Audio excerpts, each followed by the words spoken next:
buen día.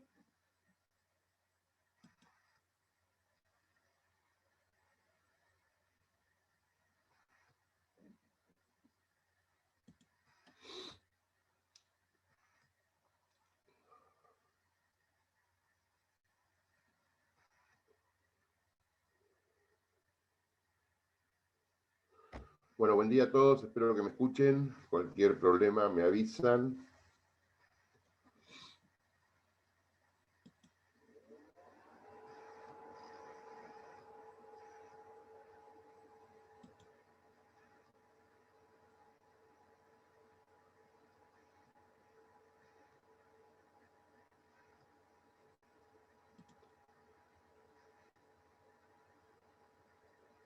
Bueno, vamos a comenzar hoy, mañana y seguramente seguiremos alguna clase más con el tema del federalismo. Vamos a hablar del federalismo, de las formas de Estado, desde el punto de vista de la teoría constitucional, cómo se clasifican las formas de Estado, y desde el punto de vista de nuestra ciencia constitucional, específicamente cómo funciona nuestro sistema federal, cuáles son sus características, cuál es su organización normativa dentro de la Constitución y, en definitiva, cómo funcionan las provincias, ¿no? Con estas competencias que el sistema federal les otorga. Así que lo primero que hay que decir es que el federalismo es una forma de Estado. Y para eso tenemos que volver o empezar con el artículo primero de la Constitución. A ver, me desengancho 2 segundos que tengo que enchufar la computadora y ya vuelvo.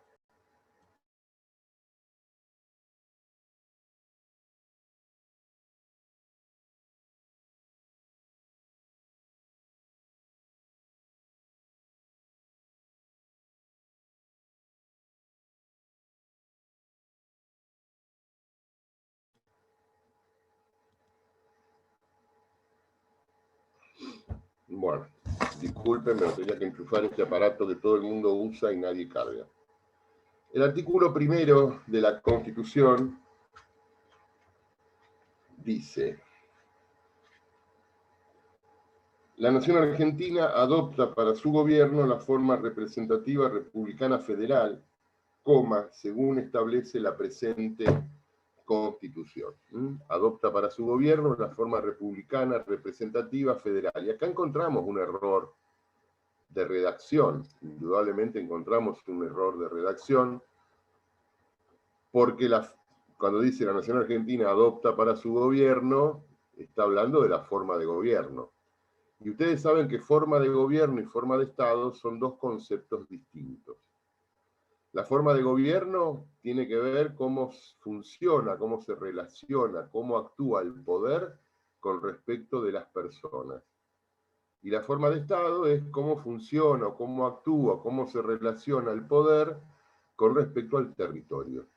O sea, cuando hablamos de forma de Estado, estamos hablando poder versus territorio, organización del territorio en relación al poder del Estado. Y cuando hablamos de forma de gobierno, estamos hablando poder versus personas. Y nuestra Constitución confunde esto en el primer artículo, dice: adopta para su gobierno la forma representativa republicana federal. No pone una coma, no pone un i, no pone nada. Y sabemos que federalismo, no tiene que ver con la forma de gobierno, sino con la forma de Estado. Otra característica de este artículo 1 es: la nación argentina adopta. El verbo que usa es un verbo raro para la Constitución, es un verbo más para un código civil, para un código de familia, que para una Constitución. Pero nos está diciendo el constituyente que esta Constitución no está creando nada, sino que está trayendo de otro. ¿De dónde lo trae? De la Constitución de Estados Unidos, donde establece esta forma de Estado y esta forma de gobierno. Hecha esta aclaración del artículo 1, que es un artículo central para referirnos al federalismo, porque de ahí surge, y para referirnos a la república y a la representación política, porque ahí surge, vamos a decir que entonces el federalismo es una forma de Estado que dentro del marco de la teoría constitucional encontramos muchas otras, no es la única. El mundo o los países que actualmente existen en el mundo adoptan para su gobierno formas diversas. Las más clásicas, las más comunes, son el sistema federal y el sistema unitario, pero no son las únicas.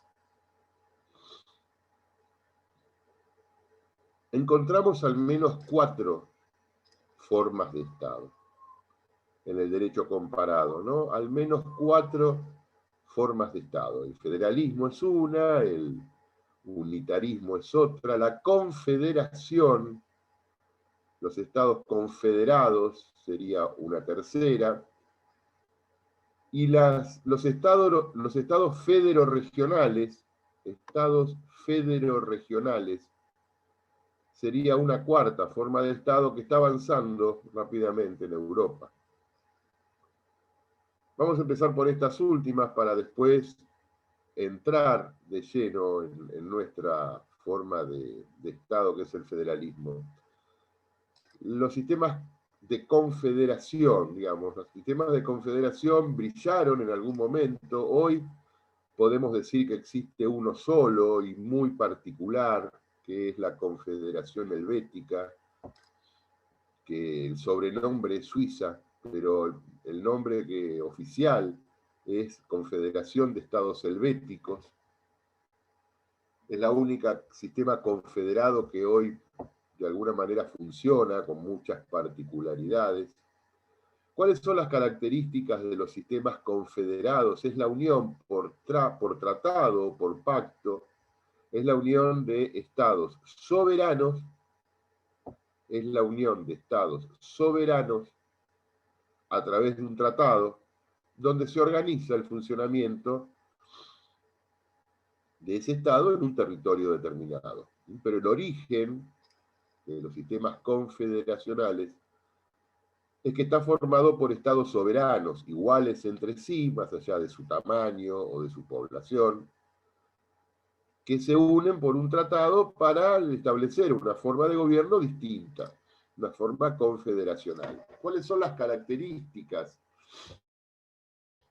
de estas confederaciones? Bueno, que tienen un órgano legislativo, un parlamento, una dieta, así lo van a encontrar, son sinónimos, dieta, parlamento, congreso, que es el que toma las decisiones. En el caso de la Confederación Helvética es su Asamblea General. Y después tienen 2 características, el derecho de nulificación y el derecho de secesión. El derecho de nulificación es que una decisión, una medida, una ley confederacional tomada por ese órgano legislativo, los estados, alguno de los estados puede nulificar su valor y no aplicarla en su territorio.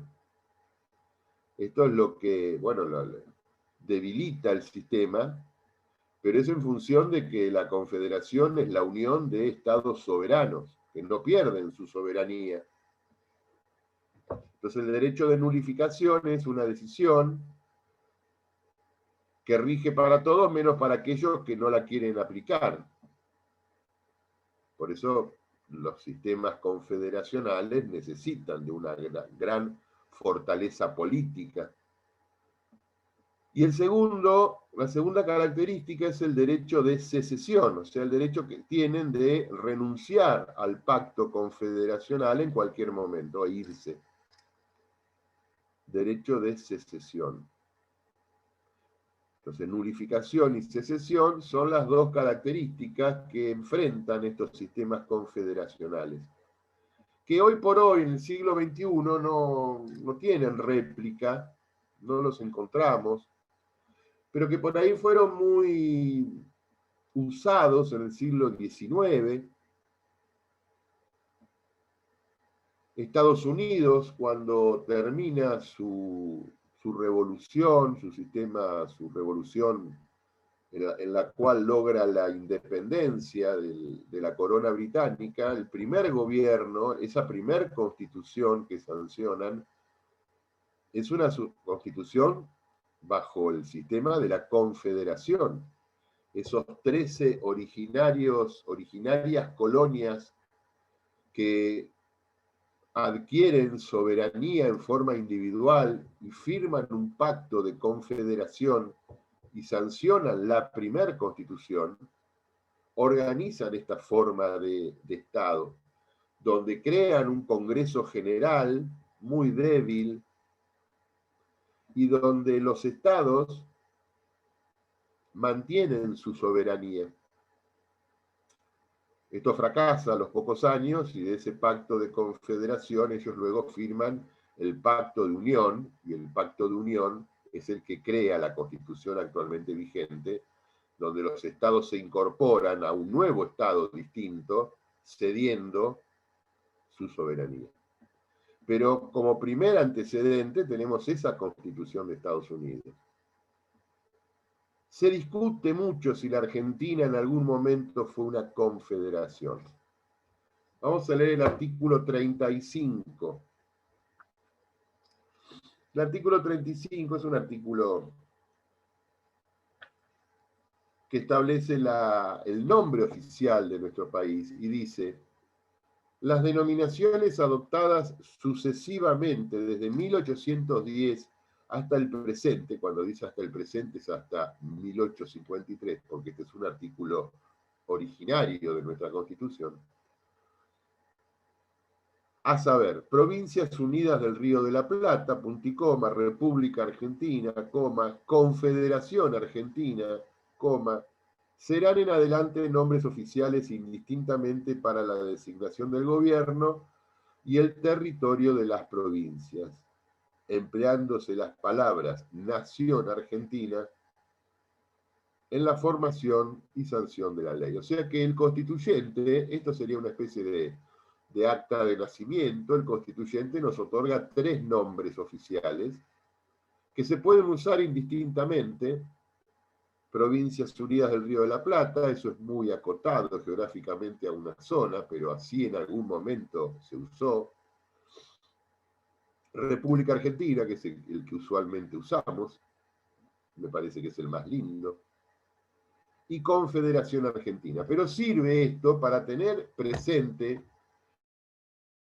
que en 1853 estaba esta discusión de si éramos o habíamos sido alguna vez alguna confederación. Lo cierto es que desde el 1 de mayo de 1853 hasta hoy somos una federación, porque así se sanciona la Constitución, y la forma de Estado nunca ha cambiado. Pero antes del 1 de mayo, la pregunta es, ¿fuimos alguna vez una confederación? Y yo creo que sí, en algún momento sí. Después de la desaparición del virreinato como organización territorial, las regiones que integraban este virreinato, muchas de ellas en el actual suelo argentino, pero otras en suelo actualmente boliviano o uruguayo actualmente, o sea, esas divisiones territoriales administrativas que organizaba el virreinato adquirieron vida propia porque existían sus comunidades, sus organizaciones administrativas, los famosos cabildos, y alrededor de estos cabildos había un pueblo que crecía y que elegía sus autoridades y se convierten en organizaciones o focos de poder que eligen autoridades y que en muchos casos, cuanto más alejadas de las grandes ciudades, era habitual ver que acuñaban su propia moneda, que tenían su propia bandera, que organizaban sus propios ejércitos, que sancionaban sus propias leyes de fondo o leyes de procedimiento, y se decían provincias, se autodecían provincias y elegían sus gobernadores, a veces por métodos formales y a veces por métodos informales, y firmaban tratados entre ellas y delegaban la representación internacional. Rosa fue delegado, protector de la nación argentina frente a las naciones extranjeras por delegación del resto de las organizaciones. Entonces, si firmaban tratados, si tenían ejércitos, si acuñaban monedas, si sancionaban leyes, si se daban su propia bandera, eran estados que se decían ser soberanos. Y guerreaban entre sí y formaban alianzas defensivas y ofensivas. Y por ahí se juntaban dos provincias para atacar a una tercera. Toda esa época de los pactos interprovinciales, que la Constitución lo cita en su preámbulo como los pactos antecedentes o precedentes, algunos con valor constitucional y otros sin valor constitucional, nos da la pauta de que había una vida institucional en esos territorios, que se aliaban inclusive con territorios de otros países, porque Entre Ríos tenía tratados, Santa Fe, tratados y pactos con Uruguay o con estados del sur de Brasil. Y los estados norteños hacían convenios con el sur de Bolivia, lo que era el altiplano, Tarija, Cochabamba, Potosí, que habían sido originariamente territorios del virreinato del Río de la Plata, pero que al desaparecer el virreinato empezaron a ver cómo se organizaba. Entonces podemos ver, porque se decían que tenían esta característica de la soberanía. Las características de los sistemas confederacionales es que están, ese tratado que se firma entre estados soberanos. Hay discusiones, algunos no le dan esta entidad, otros sí. Lo cierto es que muchas de estas provincias con sus caudillos, que eran gobernadores, aunque le decimos caudillo para bajarles el precio, ¿no? Pero eran gobernadores elegidos por sus órganos legislativos la mayoría de las veces, que eran brutales, seguro, que no respetaban las reglas o la ley, seguro. Y eso, pero trataban de mantener viva esa autonomía, esa diferencia provincial, eso que diferenciaba a unos de otros. Pero todo esto desaparece con la sanción de la Constitución. Entre 1810 y 1953 hay 43 años de guerras internas en la Argentina. A veces más virulentas, a veces menos virulentas, pero es toda el tiempo que tardó la Argentina en su organización. Y durante esos más de 40 años, bueno, las provincias fueron y vinieron y se anexaban o se dividían sus territorios. El Cuyo era muy grande y del Cuyo salieron varias provincias, ¿no? El norte argentino era muy grande y tardó mucho en Jujuy de separarse de Salta. Eran discusiones. Bueno, ahí yo creo que en algún momento hubo confederación, porque estaban dadas las características. Lo cierto es que a partir del 1 de mayo de 1853 desaparecen los estados soberanos y aparecen las provincias como formadoras de este estado federal que se llama la República Argentina. Entonces, para dejar de lado, para terminar con esto, los sistemas confederacionales hoy no son prevalentes, pero en algún momento lo fueron. Y yo no discuto que en el futuro no vuelvan a tener, con algunas modificaciones, con algunas características nuevas, no vuelvan a tener una mayor existencia. Uniones, pactos ofensivos defensivos o pactos sanitarios. La Unión Europea hoy es un conjunto de estados soberanos que se han, mediante un tratado de Maastricht, han hecho un montón de avances, pero siguen siendo estados independientes unos de otros. España es España, Francia es Francia, Alemania es Alemania. Si bien tienen un órgano legislativo común, ese órgano legislativo emite leyes, pero con carácter de recomendaciones.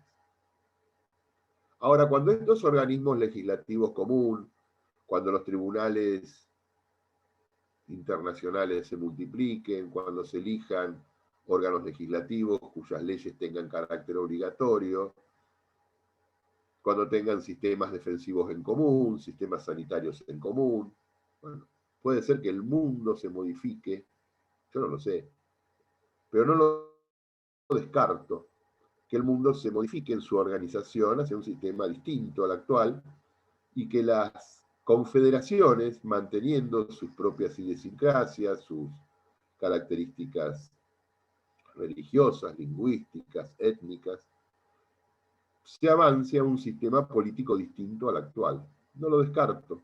Hoy no existe, pero no lo descarto. O sea que podría este sistema utilizarse. Hoy no. Hoy es un sistema que es más una referencia histórica que otra cosa.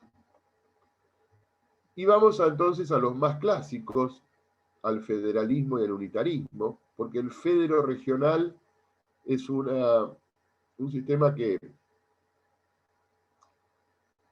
lo vamos a ver después, pero que por ejemplo es el que existe hoy en España o en Italia, es la creación de estas regiones autónomas y que de a poquito está teniendo algún pequeño desarrollo en Francia, es el sistema de los estados europeos unitarios con regiones autónomas, por ejemplo España con el País Vasco, la Cataluña o Galicia, o Italia con la región del norte, el norte desarrollado, industrializado, intelectualizado y el sur empobrecido. Son características, pero vamos a dejarlo para después. Vamos a hablar del federalismo y del unitarismo. Bueno, en términos generales, cuando nosotros vemos el mapa del mundo, yo que sé, un mundo que tiene alrededor de 220 estados soberanos, cuando se empieza a ver cómo se organizan en su territorio, vamos a sorprendernos en donde, si fueran 220 estados soberanos en el mundo, alrededor de 190 asumen la forma de organización unitaria. Y el federalismo es una excepción. Los sistemas federales son 20, 25, 28, y muy diversos, muy diversos. O sea que como regla general el mundo desde hace varias décadas o más de un siglo viene organizando la relación del poder del Estado con respecto al territorio en estados unitarios.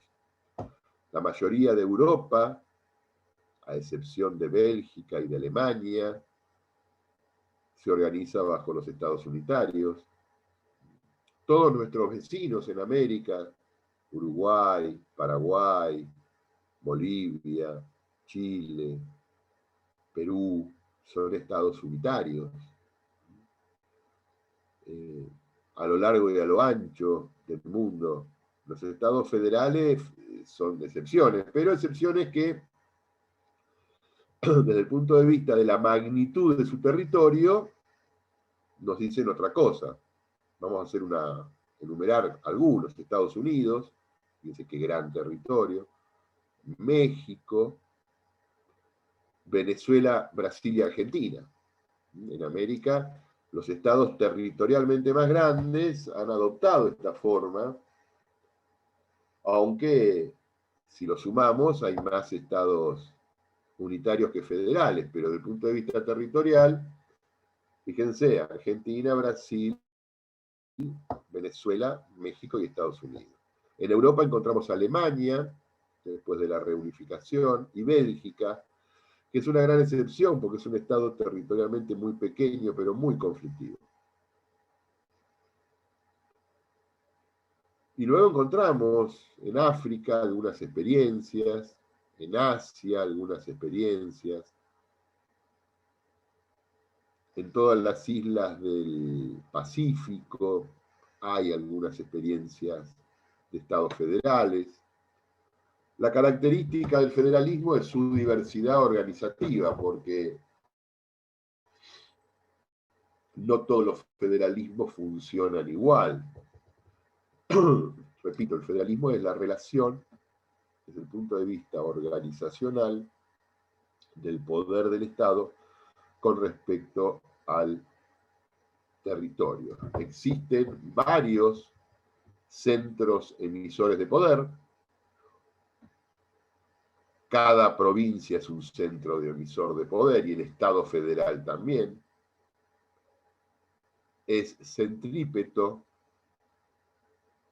y no centrífugo, como los sistemas unitarios, donde existe un solo centro emisor de poder. En los sistemas unitarios hay un solo efector de poder. En cambio, en los sistemas federales hay una multiplicidad de emisores de poder, cada una de las provincias al sancionar su propia constitución. Desde el punto de vista de nuestra organización constitucional, hay muchos artículos que hay que tener en cuenta, el 1, el 5, el 6, el 31, pero fundamentalmente el 121.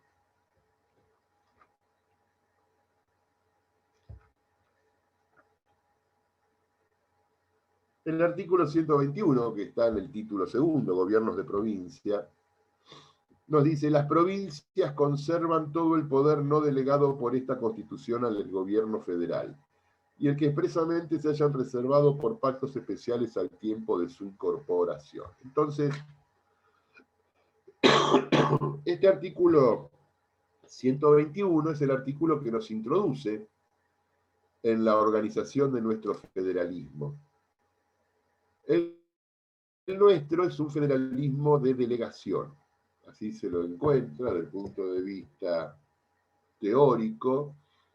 Tenemos un federalismo de delegación, donde dice que las provincias conservan todo el poder no delegado por esta Constitución al gobierno federal. Lo que nos está dando la pauta de que antes de que existiera la Constitución, las provincias tenían todo el poder. Y si tenían todo el poder, eran soberanas. Volviendo a lo que dijimos hace un rato de los sistemas confederacionales. Por supuesto que tienen que estudiar o reestudiar mucho de historia argentina.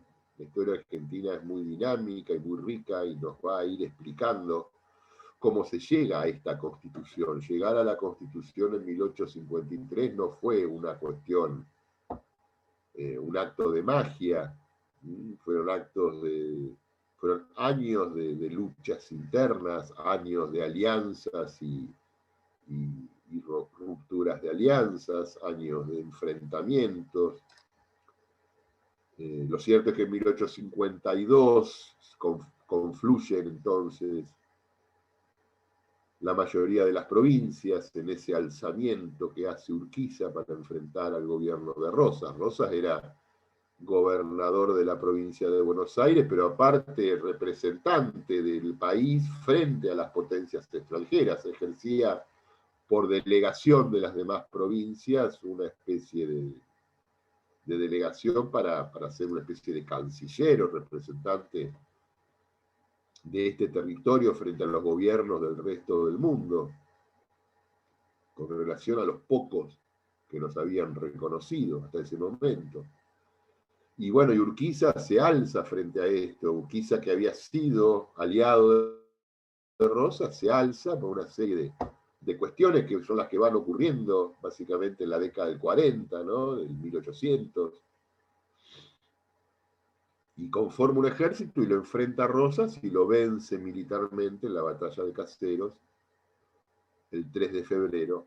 Fíjense, la misma fecha que la batalla, que el combate de San Lorenzo, pero el 3 de febrero de 1852, Urquiza, que no era muy distinto a Rosas, eran violentos, eran peleadores, les gustaba la guerra, defendían intereses económicos. Urquiza, un gran terrateniente, igual que Rosas, pero bueno, lo vence militarmente con el auxilio de los ejércitos o de las tropas que algunas provincias del interior le mandaban, pero contratando tropas brasileras, austríacas, alemanas, o sea, tenía gran parte de su ejército era de lo que hoy se denomina mercenarios, que es lo que parte de la historia no le perdona a Urquiza, que los haya hecho desfilar luego en las calles de Buenos Aires, pero este patoterismo, este argentinismo que tenemos sin leer a veces las cuestiones de fondo, y Rosas huye y se exilia en Inglaterra, donde años después, bastantes años después, fue una persona joven todavía, fallece. Y Urquiza, bueno, se da la tarea de convocar a través de todos estos tratados de 1852, que son ratificatorios del Pacto Federal de 1831, donde las provincias adquirían el compromiso de transitar hacia la sanción de una constitución, a llevar adelante esta constitución que ocurre en Santa Fe, esta convención constituyente que ocurre en Santa Fe, a partir de febrero de 1852, y que termina con el juramento de la Constitución el 1 de mayo, a febrero de 1853, y que termina el 1 de mayo de 1853. Pero ¿qué hacen las provincias en esta convención? Delegan lo que dice este artículo, le delegan a esta, porque la convención constituyente fue como una sala de partos. ¿Qué nace? ¿Qué nace el 1 de mayo de 1853? Nace una persona jurídica distinta, que es el Estado Federal Argentino, creado por la Convención Constituyente y con las competencias que las provincias le delegaron. Repetimos el 121.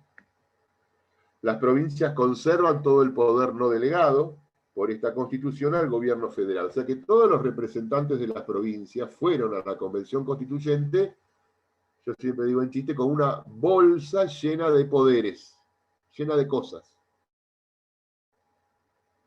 que tenían todos lo mismo. Todas las provincias tenían un ejército, todas las provincias tenían leyes, todas las provincias acuñaban moneda, todas las provincias cobraban impuestos, todas las provincias, cuando nacía una persona, la anotaban en el registro civil, todas las provincias hacían que la gente se case. O sea, había un sistema jurídico imperante, había un sistema penal, había un sistema comercial. La gran mayoría de ellas tenía constituciones provinciales, tenían leyes electorales y elegían sus autoridades. O sea, la Argentina no comienza a funcionar el 1 de mayo de 1853, ya venía funcionando. Y van todos los representantes de las provincias a la Convención Constituyente con una bolsa con todos los poderes provinciales, todos.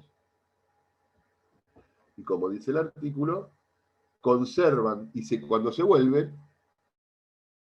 conservan todo el poder no delegado por esta Constitución al gobierno federal. Le dan a la Convención una serie de poderes. Y todo lo que no le dan, se lo vuelven a sus provincias. Esto se llama distribución de competencias entre el Estado federal y los gobiernos provinciales. Pongamos dos ejemplos.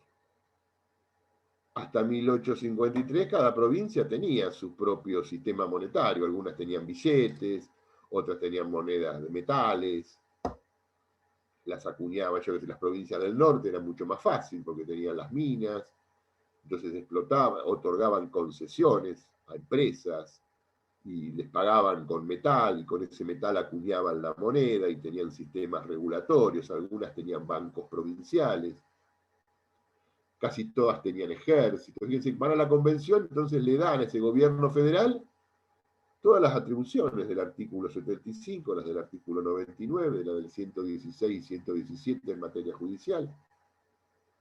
Y ya a partir de ahí, ¿quién arma? ¿Quién organiza el ejército nacional? El Estado Nacional. Y las provincias disuelven sus ejércitos provinciales. ¿Quién empieza a acuñar moneda con valor uniforme en todo el país? El Estado Federal. Y las provincias dejan de acuñar moneda. ¿Quién sanciona los códigos de fondo? Civil, comercial, penal, de minoría. Con validez en todo el territorio, el Estado Nacional, y las provincias dejan de lado sus leyes en materia penal, civil, comercial. O sea que todas las atribuciones del Estado federal le son otorgadas por las provincias, no son creadas por esta Constitución. Las provincias le delegan. Tenemos un gobierno federal cuyas competencias se ejercen porque le han sido delegadas por las provincias al momento de la sanción de la Constitución. Y todas aquellas que no le han sido delegadas, primero, el gobierno federal no las tiene, y segundo, son propias de las provincias. ¿Dónde vemos algunas no delegadas? Artículo 5, donde dice, cada provincia sanciona su propia constitución. Las provincias no le delegaron al Estado federal la capacidad de sancionar la constitución provincial. Todo el artículo 5 es un artículo reservado. Sancionan su propia constitución, de acuerdo a las características que ahí se dice. Sancionan sus propios códigos de procedimiento, códigos de formas. Todas las provincias no le delegaron al gobierno federal sancionar sus leyes de procedimiento, su organización judicial provincial. Todas las provincias tienen su propio código de procedimiento civil y comercial, su código de procedimiento penal, su código de procedimiento laboral.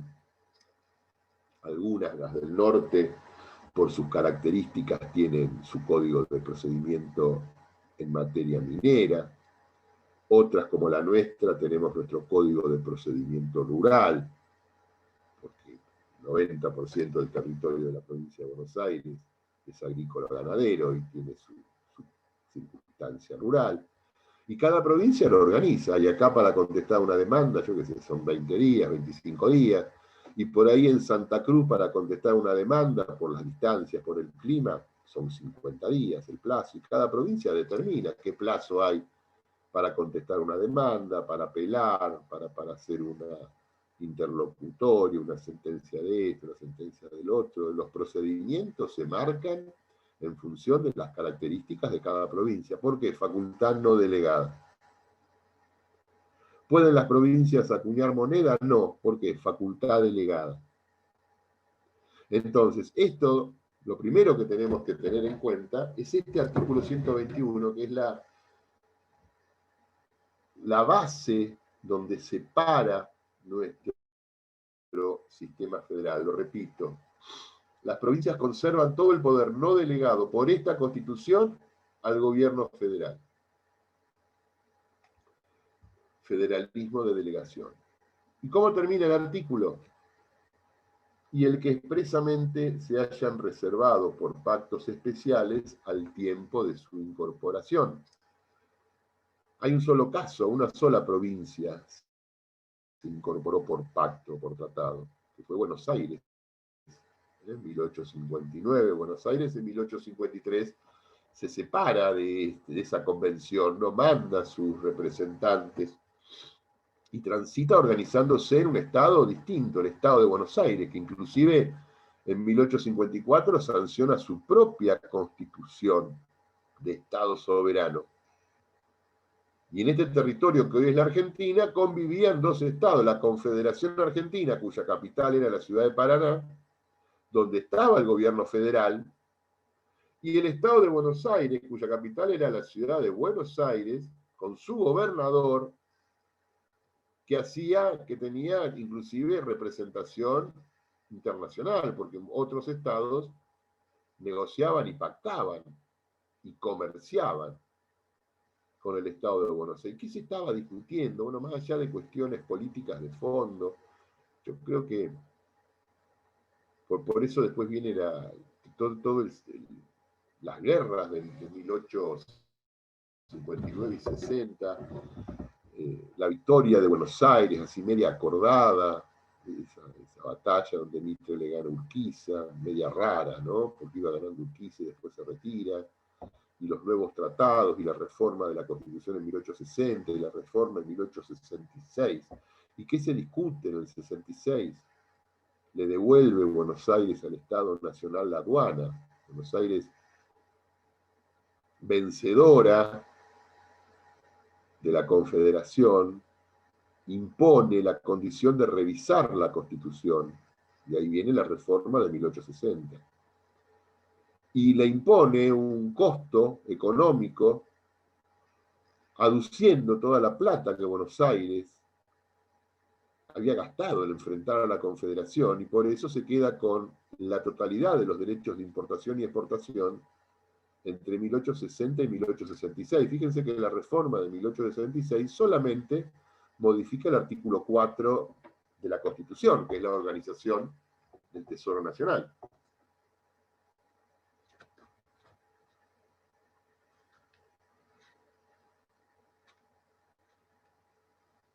Recursos del Tesoro. Es lo único que se reforma en 1866. Pero ¿cuál había sido el eje de la discusión? Porque si no, a veces nos enseñan la historia, o no sé quiénes enseñan historia, lo que leen, hay que leer muchos autores y tener una visión de distintos ángulos, pero el eje comercial de la Argentina era el río Paraná. Uno entraba por el río de la Plata, tenía el puerto de Buenos Aires, enfrente estaba Montevideo, con el cual Buenos Aires ha tenido muchísimos conflictos. Montevideo es un puerto más fácil de ingresar por su calado. Buenos Aires es un puerto muy difícil de ingresar. Y después, bueno, seguían, había que, de Buenos Aires para el norte, había que tomar el Paraná, y el Paraná hoy es una hidrovía, hoy es una autopista de río, ¿no? Pero en aquel momento era dificultoso de navegar y había que llegar a Rosario, y de ahí se podía llegar a Asunción.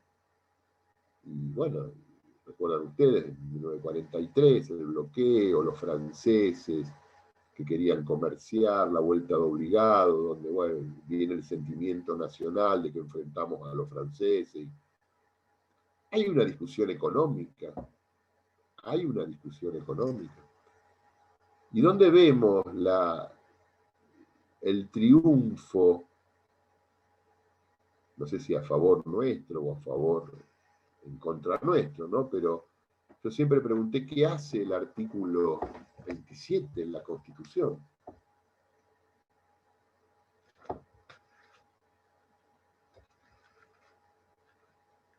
El artículo 26, el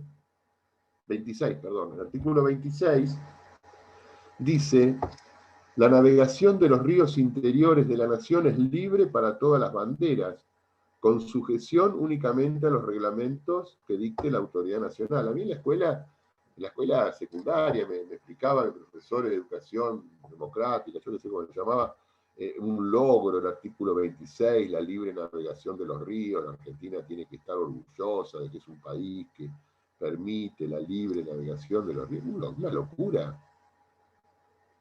Vayan ustedes, yo siempre les digo, cómprense un barco, ahora salen de acá, se compran un barco y vayan a navegar el río Amazonas. Vayan a navegar el río San Lorenzo, el río Hudson en Estados Unidos, el Mississippi. Vayan a navegar el Rin, a ver si hay libre navegación de los ríos. En ningún lado hay libre navegación de los ríos. Hay que pagar para navegar, porque es un río interior. No es el río Uruguay o el río de la Plata, que lo compartimos, que son ríos binacionales, son ríos navegables binacionales. Este es un río navegable nacional, interior. Si alguien quiere entrar por mi casa porque le queda más rápido para ir a la casa que está atrás mío, y me dice, no, yo dar la vuelta a la manzana me canso, es muy lejos, yo quiero pasar por su casa, por el patio, y usted me hace una puertita y yo entro a la casa que está atrás suyo. Ese es el río Paraná. Y entonces esa persona viene a mi casa y yo todos los días le abro la puerta, lo dejo navegar, a veces me pide un mate, a veces se queda a tomar una factura, y va a la casa de atrás. Y bueno, esa es la libre navegación de los ríos. Flaco, ¿querés pasar por mi casa? Pagame, y si no, da la vuelta. Pagame o da la vuelta, como en todos los ríos navegables del mundo. Cómprense un barco y vayan a navegar por el río San Lorenzo en Estados Unidos, norte de Estados Unidos, o el Hudson, y pasan por Manhattan, o el Támesis, o el Sena. Paguen, son ríos, el Rino, el Volga, que son los ríos más comerciales, donde se distribuye gran parte de la mercadería en Europa.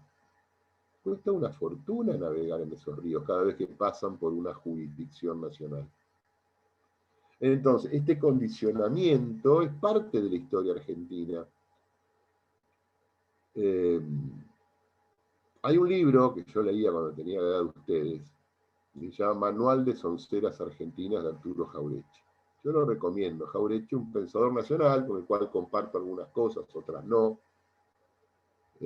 Fallecido ya hace muchos años, pero él es un representante del pensamiento nacional, y él preguntaba, ¿de quién liberamos la navegación de los ríos? De los argentinos. Y a mí no me enorgullece la libre navegación de los ríos. Creo que, por supuesto que los barcos extranjeros hoy navegan el Paraná, y cada vez que paran en un puerto pagan sus derechos portuarios, pagan sus derechos de aprovisionamiento, todo perfecto. Pero no se le puede prohibir a un barco navegar un río interior. ¿Por qué está en la Constitución? ¿Y por qué está en la Constitución producto de esto que yo estoy tratando de que ustedes nos demos cuenta, hagamos una interpretación historicista, veamos lo que era la Argentina y lo que hubo que negociar en 1853 para llegar a la Constitución? La Constitución no apareció como algo así dado, otorgado por la divinidad, sino que fue una lucha constante de intereses políticos y económicos para llegar a la sanción de nuestra Constitución. Bueno, paramos 5 minutos, son 8 menos 10, paramos 5 minutos, me tomo un café y seguimos hasta el final de la clase.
Bueno, volvemos.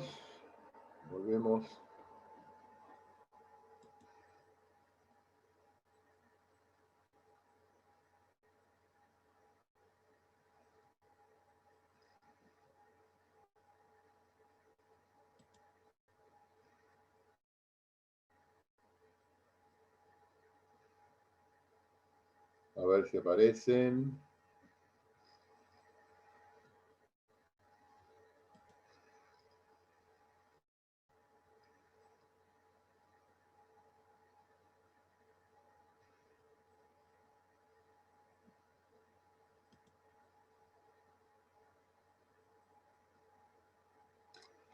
Bueno, seguimos con el federalismo y el federalismo entonces lo que yo les quiero dar a entender que tiene un origen histórico en Argentina. El federalismo tiene un origen histórico, una forma de organización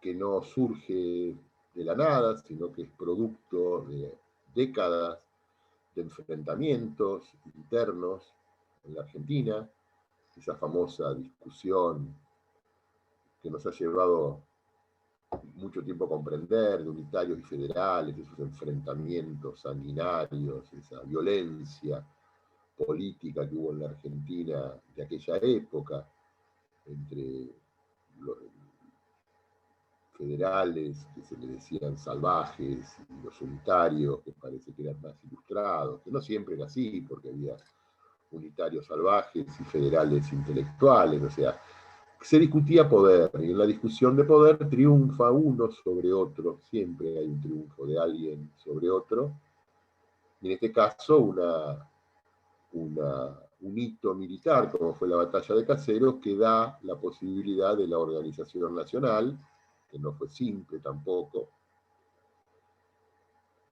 Fíjense que la Convención Constituyente de 1853, en donde participan 14 estados provinciales,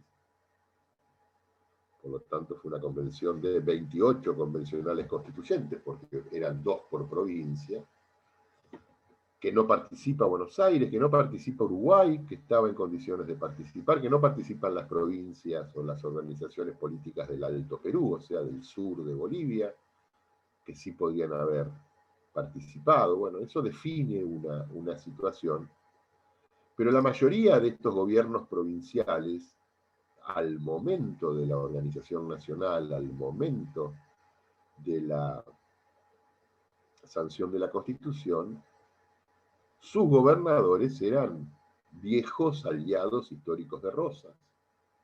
Y los convencionales constituyentes que envían a la convención no eran muy adeptos a Urquiza, o sea que había una paridad de fuerzas en la convención constituyente. Yo les referí en otras clases que había al menos 2 grupos políticos, los liberales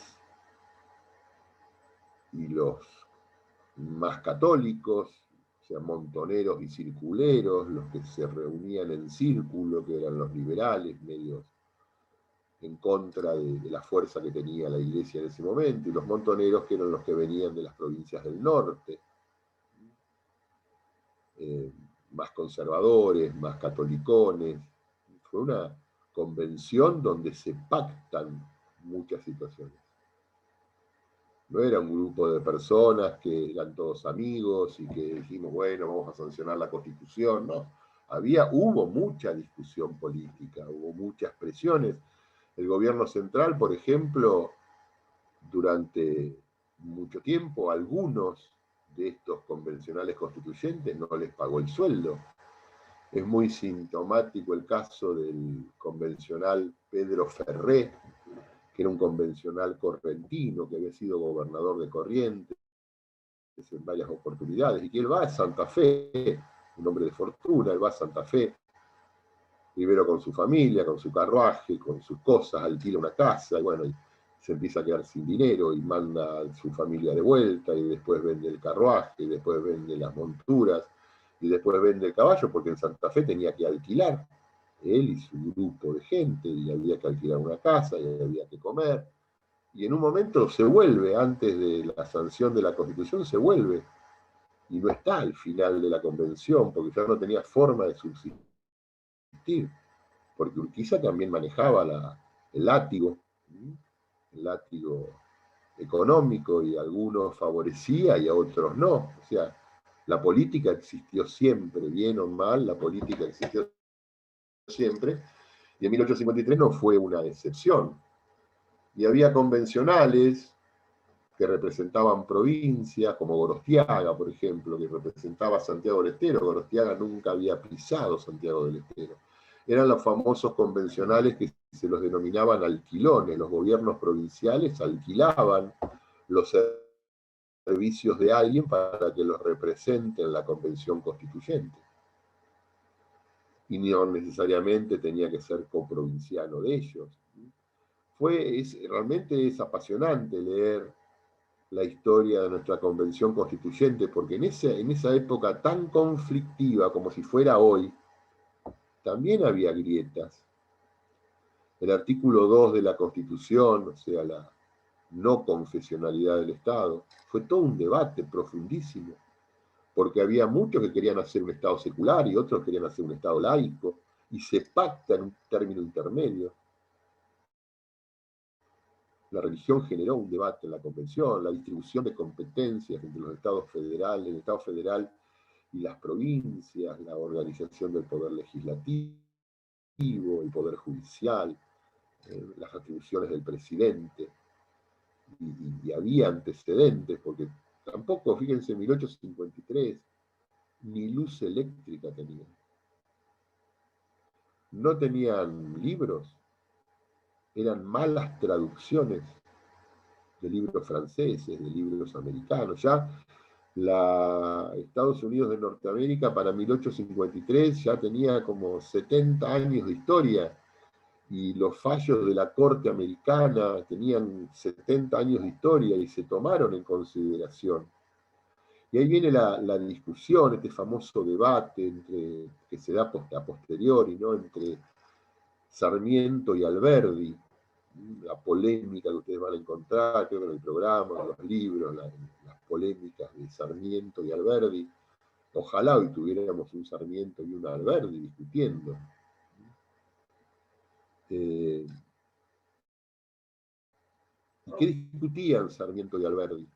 Alberdi defendía la originalidad de la Constitución, y Sarmiento decía que era una copia de la Constitución de Estados Unidos. Y estuvieron años discutiendo, pero ¿cómo discutían? No iban a un canal de televisión y le ponían 3 o 4 personas, no quiero decir nada porque para que no se ofenda a nadie, pero esos que van a discutir, estos panelistas de cuarta que hay en la televisión argentina. Imagínense a Alberdi y Sarmiento en el programa, yo que sé, en Video Match, discutiendo en medio de un baile si la Constitución es original o no. Bueno, esos debates no se daban, y discutían, tampoco tenían televisión, tampoco tenían radio, tampoco tenían Facebook, tampoco no tenían nada. ¿Y cómo discutían? Se mandaban cartas. Se mandaban cartas. Y las publicaban en los diarios, que a veces eran mensuarios o semanarios, y publicaba Sarmiento una carta, y al mes o a los 2 meses Alberdi le contestaba, y a los 2 o 3 meses Sarmiento le contestaba. Y así estuvieron un par de años mandándose cartas que son fabulosas, Y se decían de todo, porque Sarmiento era bastante mal llevado. Y se decían de todo, y Alberdi le contestaba de todo, porque ninguno tampoco era monje de convento. Y esa grieta constitucional subsistió mucho tiempo, y uno que decía Alberdi, bueno, nuestra Constitución es, porque él había escrito un anteproyecto, y había escrito las bases, y sus anteproyectos habían servido como textos constitucionales en la Constitución chilena de la época, y Alberdi escribía desde Chile, y Sarmiento a veces estaba en Argentina o escribía desde afuera, porque también era antirrocista, y había persecuciones. ¿Y qué discutían esto, ¿no? La originalidad o no de la Constitución, hasta que este debate se zanja, y lo zanja un gran personaje olvidado de la historia argentina, que fue Gorostiaga. Yo lo mencioné después. Gorostiaga fue convencional constituyente en 1853, en 1860. Integró la primer Corte de Justicia a partir de 1863-64. Fue ministro de algún presidente. Fue diputado nacional. Integró todos los poderes del Estado. Estuvo en el poder constituyente, estuvo en el poder judicial, fue parte del poder ejecutivo siendo ministro, fue parte del poder legislativo siendo diputado nacional. Y él hace una síntesis y encuentra 17 grandes diferencias de nuestra Constitución con la Constitución de los Estados Unidos. Y él trata de unir estas dos posturas diciendo esta frase con la cual se cierra el debate, que la Constitución Nacional fue forjada en el molde de la Constitución de los Estados Unidos. O sea que reconoce que hay un molde y reconoce que hay individualidades o caracterizaciones propias. Y nuestro federalismo, que alguno puede decir, bueno, Estados Unidos también es un Estado federal, es un federalismo que no es igual al de los Estados Unidos. Es un federalismo que comparte algunas particularidades, porque es un federalismo de delegación, ambos son federalismos de delegación, pero que tiene particularidades propias. Tiene particularidades propias. Y no solamente las particularidades propias las encontramos en la organización de nuestro sistema federal, las encontramos en muchos otros aspectos que los vamos a ir viendo a lo largo de este curso. Entonces, yo lo que quiero significar, por lo menos hasta ahora, en este tema, en este momento, es que tenemos un federalismo pactado, un federalismo de delegación pactado, producto de las vicisitudes políticas de la época. No tenemos un federalismo de laboratorio.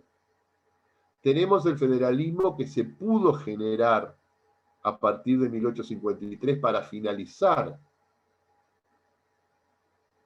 con las cuestiones internas, esas crisis políticas interminables, que luego siguieron hasta 1870 y pico. La Constitución no vino a solucionar todos los rencores entre algunas provincias y el Estado federal. No vino a solucionar. Tardaron más de 25, 30 años en finalizar las cuestiones internas. Fíjense que Chacho Peñalosa, por ejemplo, hasta 1870 y pico anduvo dando vueltas y el Estado Nacional le enviaba ejércitos nacionales para tratar de apaciguarlo, y a veces podía y a veces no. O sea que no, y las cuestiones internas siguen hasta 1880, cuando el Estado Nacional adquiere su propio territorio, 27 años después de la sanción de la Constitución, se establece definitivamente la capital en un territorio a costa de un enfrentamiento con la provincia de Buenos Aires. O sea que tenemos un federalismo producto de un proceso político, eso yo lo que quiero significarles. Tenemos un federalismo que fue producto de un proceso político, y un federalismo dinámico. Una de las características de los sistemas federales es que son dinámicos, no solamente en la Argentina, en todo el mundo. Se expanden y se contraen. Se expanden y se contraen. Fíjense en el territorio nacional. El territorio nacional argentino no ha parado de crecer desde 1853 a la fecha. No ha parado. Si nosotros analizamos la historia en función de nuestro propio periodo existencial, por ahí no lo vamos a ver. Pero si nos alejamos un poco y lo vemos desde arriba, vamos a ver que el territorio argentino se ha expandido.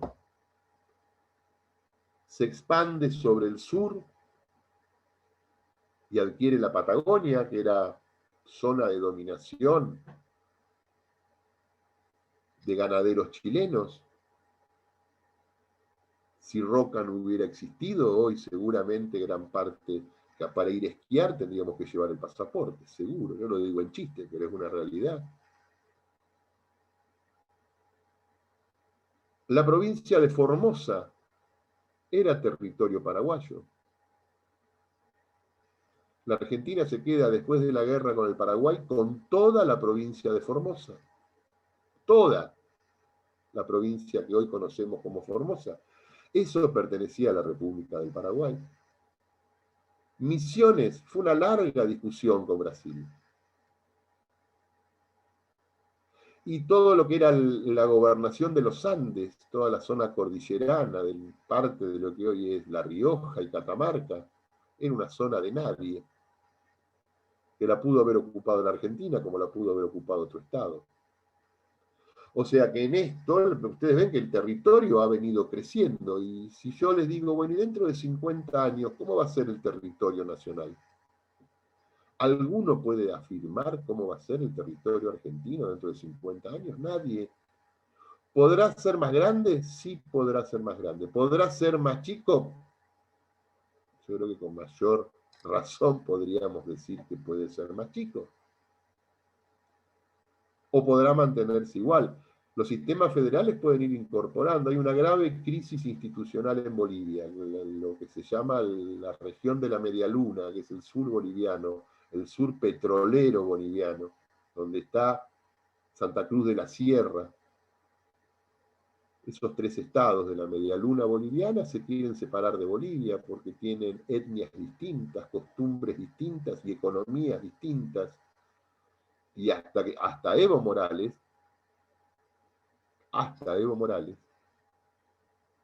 todos los presidentes bolivianos salían de estos estados productivos. Y hay un conflicto en Bolivia. Y uno puede decir que Bolivia puede mantenerse igual los próximos 50 años, nadie sabe. ¿Y podrían estos tres estados separarse de Bolivia y pedir anexarse al norte argentino? Porque era el viejo Alto Perú. Y podría ocurrir.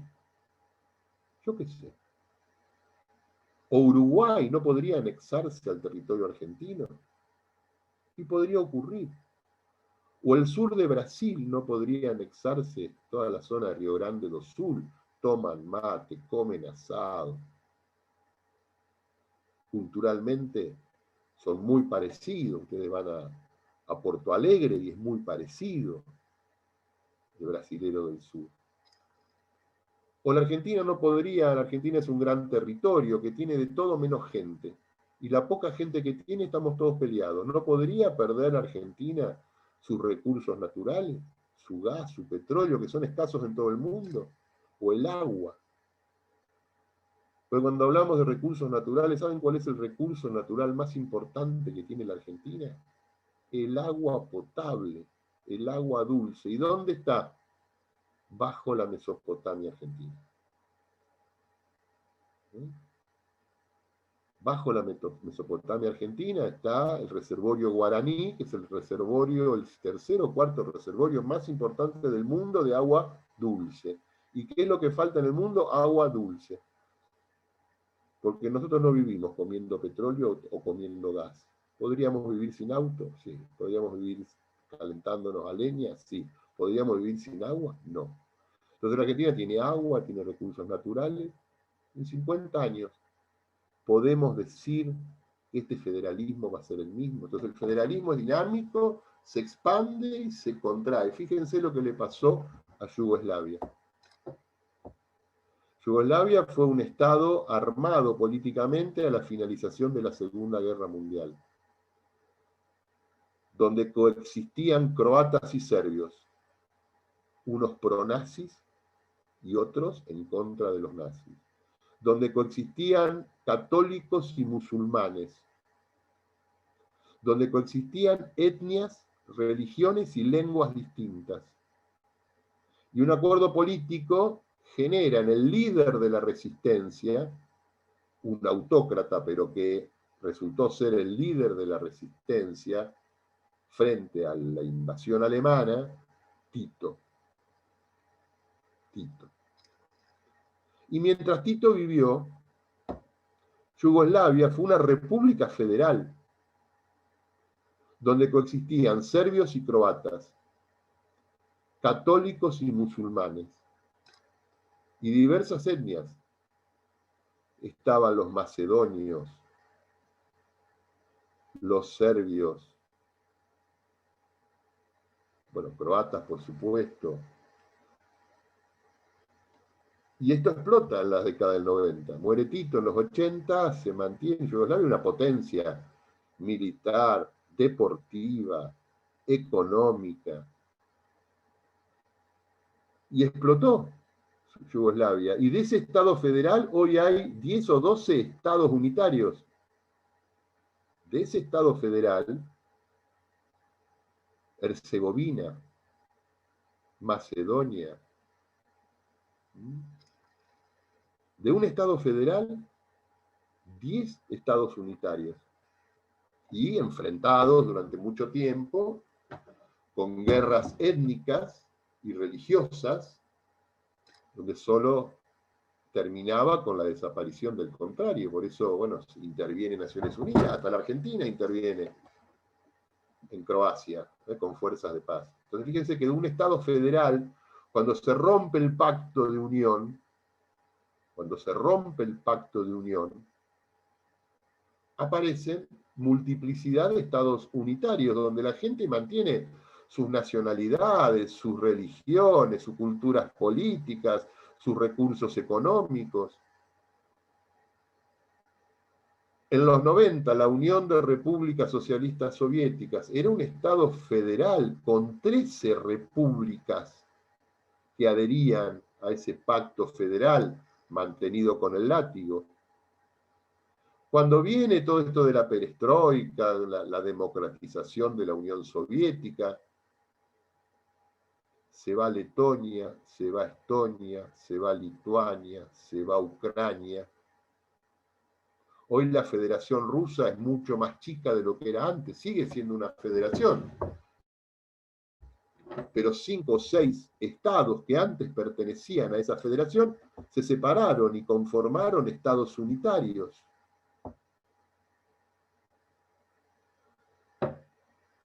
Bélgica. Yo siempre pongo Bélgica porque dice, ¿cómo Bélgica va a ser una? Porque siempre tenemos esa mala forma de pensar que los estados federales son grandes territorialmente. Bueno, Bélgica es la excepción. Bélgica es un estado muy pequeño territorialmente, pero muy conflictivo. Porque en Bélgica conviven 2 religiones, conviven 2 etnias,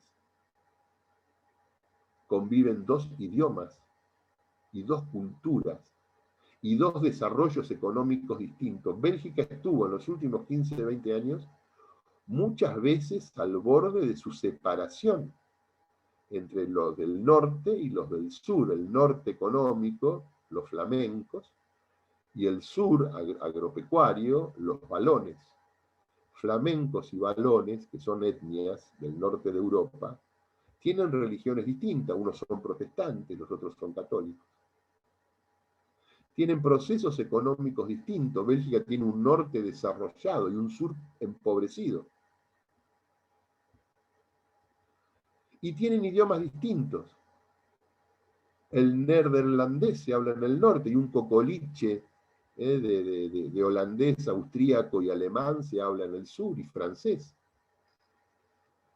Y tienen partidos políticos distintos que son separatistas, y tienen un rey que une el territorio, pero cuando el rey pierda poder, Bélgica va a ser un problema. Les cuesta cada vez que hay una elección para conformar el Parlamento, les cuesta muchos meses de negociaciones. Es más, el sistema D'Hondt de representación proporcional lo inventa el señor D'Hondt, que era belga, para integrar el Parlamento belga. ¿Por qué? porque siempre ganaban los flamencos y se quedaban con la mayoría de la representación parlamentaria, y los del sur, los partidos políticos balones, se querían separar. Entonces, la representación proporcional era para darle cabida a la oposición política del Parlamento belga. Así lo inventa Don a principios del siglo XX. Para la representación proporcional. Si no, los que ganaban se quedaban con todo y legislaban ellos para todo el país. Y los que perdían, a veces haciendo buenas elecciones, nunca tenían la chance de tener nada. Entonces, la representación proporcional incorpora esto. Fue un sistema electoral inventado para solucionar un problema de Bélgica, que después la Argentina lo toma en 1957 para resolver un problema de la Argentina. Conclusión, una de las características de los sistemas federales es que son todos distintos y que son todos dinámicos. Está permanentemente en movimiento, nuestro federalismo está en movimiento. No lo vemos por ahí en nuestra relación temporal. No lo vemos en nuestra relación temporal. Los sistemas unitarios son mayoría. Los sistemas unitarios tienen una organización única, administrativa y política. Uruguay, Chile, Paraguay, España, Italia. Son sistemas de organización única con sus variantes, todos son distintos. Por ejemplo, en Uruguay las divisiones administrativas se llaman departamento. En Chile las divisiones administrativas se llaman regiones. En otro lugar se podrán llamar provincias, pero no son asimilables a las provincias nuestras. Conclusión, el lenguaje con el cual se definen las características de cada sistema hay que analizarlos dentro del propio sistema. Por ejemplo, Italia tiene como 40 provincias. Son divisiones administrativas. Le dicen lo mismo que nosotros, pero las provincias italianas no son igual que las provincias argentinas. Fíjense que la provincia de Buenos Aires es más grande que Italia en superficie. Imagínense en la provincia de Buenos Aires, 40 provincias, no. Pero en la provincia de Buenos Aires, su división administrativa más chica es el municipio. La provincia de Buenos Aires tiene 135 municipios. Entonces, las divisiones, los nombres que le ponemos a las características organizacionales de cada sistema son propios y responden a la propia identidad del sistema. No son comparables, no son comparables.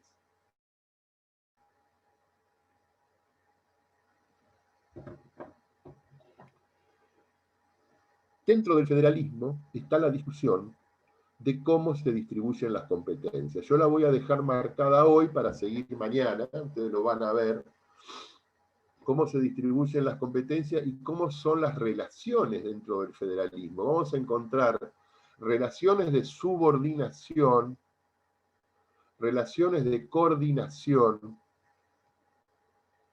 y algunas más. Yo me voy a quedar con estas dos, que bastante tema vamos a tener, bastante tela para cortar. La pregunta de fondo es cómo participan los estados provinciales en la toma de grandes decisiones.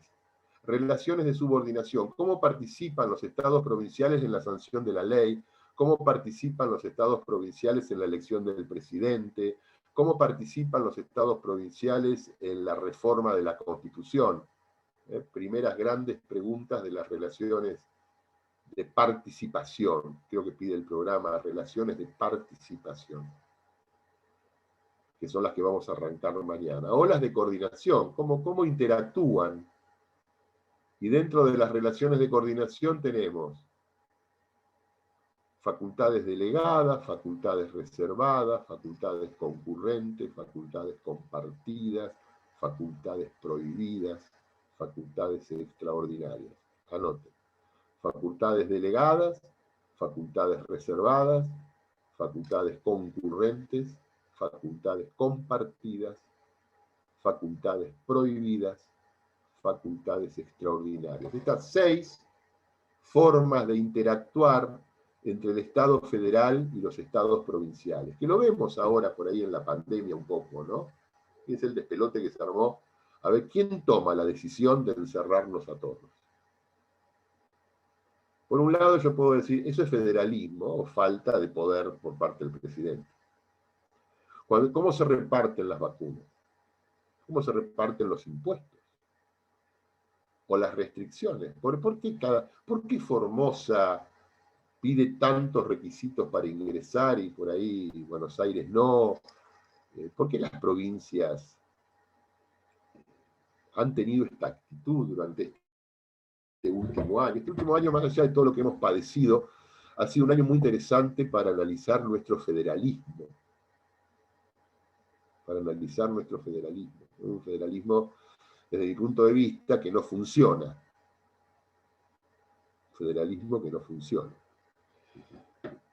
Y la pregunta es, o podría haber sido, ¿es el federalismo la forma de Estado que tuvimos que haber adoptado en 1853 o la erramos?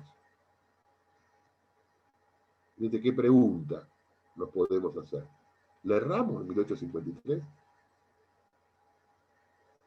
¿O le estamos errando hoy? Y yo tengo mis grandes dudas, ¿no? Me gusta por lo menos compartirlas y que ustedes se pongan a pensar, más allá de esta hora y media que compartimos lunes y martes, que se pongan a pensar, ¿son todos bonaerenses ustedes? ¿Todos nacieron en la provincia de Buenos Aires? ¿O alguno nació en otra provincia? Yo nací en Capital Federal. ¿Y cómo le dicen a los que nacen en Capital Federal? Porteños.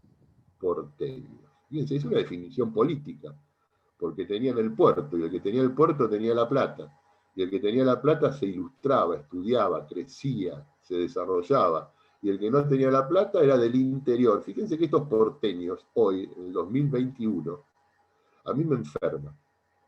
Yo veo los canales de televisión de Buenos Aires y no quiero hacer cuestiones de género, porque ¿viste? Se graba todo, después te dicen que sos un machirulo, que esto, que lo otro, pero hay algunos periodistas que definen a la gente que vive a 50 kilómetros del obelisco como gente del interior. Ni hablar de un riojano, ni hablar de un chubutense. A mí me enferma que digan que Mar del Plata es una ciudad... Ahí sería del interior profundo, si fuera La Bueno, Rioja. sí, bueno, entonces ahora viene la medida Claro. del interior, pero ¿por qué? Porque es una política concéntrica, ¿no? Se mira el ombligo todo el día. Pero alguno que sea de otra provincia, ninguno ha nacido en otra provincia. Yo nací en Misiones. ¿Quién? Yo. Briana, sos misionera. Briana. Sí. Briana, sos misionera. Sí. ¿En qué lugar de Misiones?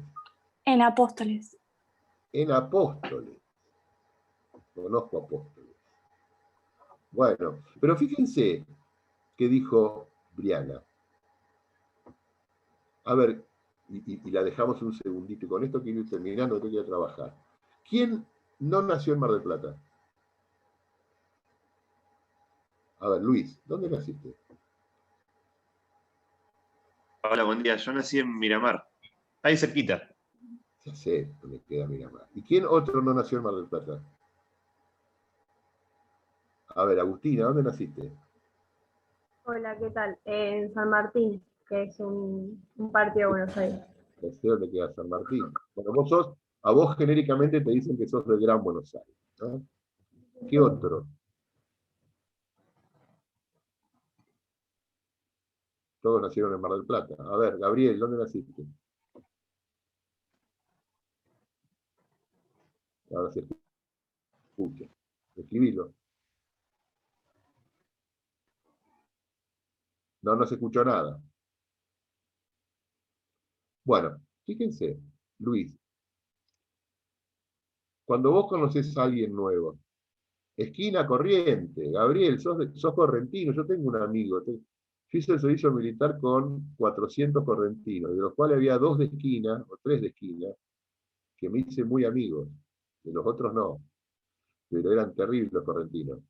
Esquina Corriente, Iván Jiménez, yo soy de Gese. Entonces vos sos correntino, vos Gabriel, como Briana, cuando conocen a alguien en la facultad, a Briana le deben decir la misionera. Y a Gabriel le deben decir el correntino. Yo cuando iba a la facultad tenía un amigo que cursaba conmigo de San Juan, y era el sanjuanino. Ahora el sanjuanino está en el Poder Judicial. ¿Y cómo le decimos? El sanjuanino. Y el tipo por ahí había nacido en Jachal, ni siquiera en Capital. Y cuando a Gabriel en la facultad le digan que es el correntino, Gabriel siempre va a decir, correntino, y se va a dar vuelta. Pero él es de esquina corriente. Y Briana es de Apóstoles Misiones.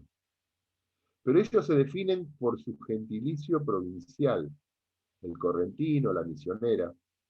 Y nosotros nos definimos por nuestro gentilicio citadino. Yo cuando he recorrido casi todo el país, y a mí me presentan como el marplatense. Y cuando yo le conozco a alguien, le digo, ¿dónde soy? Yo soy de Mar del Plata. Y Luis dice, yo soy de Miramar. Y el otro dice, yo soy de Villa Gesell, o de Bahía Blanca, o de La Plata. En Gran Buenos Aires es más complicado. Pero fíjense que ninguno de nosotros usamos el gentilicio bonaerense. Yo no digo yo soy bonaerense. En cambio, Briana no tiene problema en decir que ella es misionera, porque acá lo primero que dijo es que es de Misiones. Después dijo que era de Apóstoles cuando yo le pregunté. Este es un problema que tenemos los bonaerenses, no adherimos a nuestro gentilicio provinciano. No andamos por ahí diciendo somos bonaerenses. En cambio los cordobeses son cordobeses. Los correntinos ni hablar, son correntinos. Chaqueño es chaqueño. Y el mendocino, más soberbio que el mendocino, es el mendocino. Y nosotros no, yo no digo, no me presentan a mí como el profesor bonaerense. No, el profesor de Mar del Plata. Y esto es un problema también del federalismo, porque los bonaerenses somos 38 de cada 100 argentinos. Y si 38 de cada 100 argentinos mayoritariamente no adherimos a nuestro gentilicio, tenemos un problema del lenguaje. Y el federalismo implica todo esto. Bueno, vamos a dejar acá, que nos hemos excedido un poco, pensemos en estas cosas. Mañana vamos a ver relaciones de participación en la sanción de las leyes, en la reforma constitucional, en la elección presidencial, y vamos a empezar con las relaciones de coordinación. Facultades delegadas, reservadas, compartidas, concurrentes, prohibidas y extraordinarias. Dejamos acá y nos vemos mañana. Hasta luego. Hasta luego, profe. Chao.